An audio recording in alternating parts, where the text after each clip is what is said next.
No greater test than taking on West Coast in Perth. How are the boys feeling after the break? Yeah, they feel refreshed and ready to play. We've been looking forward to this for a while, so we're rejuvenated and ready to go. Do you feel it's an option and a chance to really send the competition a message that you're not sliding? Oh, we don't need to send anything to anyone. How did you use the bye, Brad? We had a week off. But did you take the chance to give the players a bit of downtime? And Yeah, they had a week off. Yeah. I mean, we had a really strange sort of turnaround from a Thursday night game to a Sunday, so it's more of an extended break than usual. So the players had a good opportunity to mentally and physically relax and rejuvenate. But in between that, we've done some hard training. So we'll have another hard session today and be ready to go Sunday. Jared Waite, Daniel Wells, how are these boys looking? Yeah, they look okay. I mean, we'll name our side tonight and finalise it tomorrow. How did you manage them over the break? They obviously didn't play against Adelaide. Have they completed full training sessions? Yeah, they've just completed their rehabilitation as we planned and set out, so everything's on track there. Will you name them? We'll name them tonight. We'll name the side tonight. So, we've still got a few things that we're mulling over, so we'll name a squad as per the regulations and finalise it on Friday. Any internal talk about revenge for the prelim last year? No. I'm sure the players felt they let an opportunity slip when we got ourselves in a really good position. But I mean, this is just another game where we can 4 points are on the line and we can use that to qualify in the best position we can. So I think if you're looking back, you're not looking forward. So we've just got to focus on the challenge that presents itself this Sunday. Should have an ascendancy in the ruck with no Nick-Nat for West Coast. Is that where one spot you can exploit West Coast? Oh, I thought Lycett was pretty good last game against Essendon.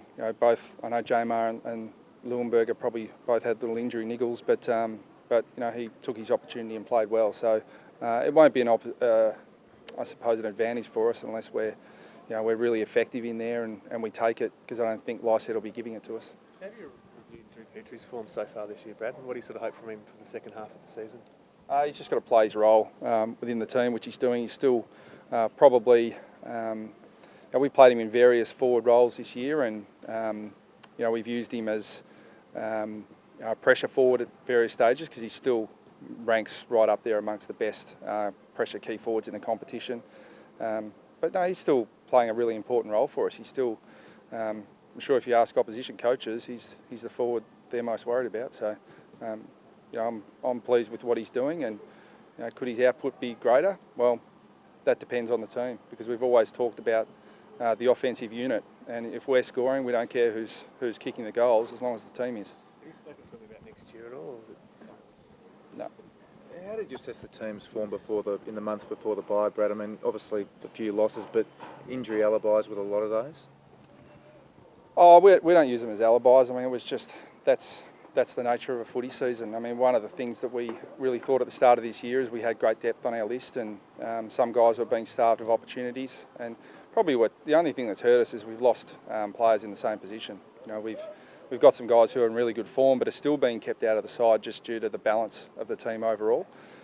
So yeah, I mean, I think we are in front or close to in front in all those losses at half time. So we just couldn't finish off the game. So that's something we've got to address, and we're a very fit, resilient, mature team. So we expect a really strong finish to the year. How close? Do you feel a need to change the backline setup given their tall forward at all? No. How close is Jed Anderson? Yeah, he's played a couple of games in the VFL now, so he's available for selection.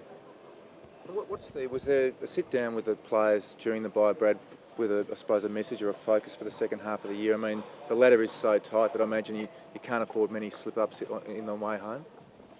Yeah, I think that's the case for everyone, isn't it? That you're just trying to qualify in the best position you can.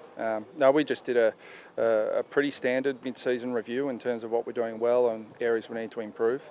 Those areas are internally are really easy to identify, and so we'll just go to work on making sure we're in the best possible shape to have a really strong second half of the year.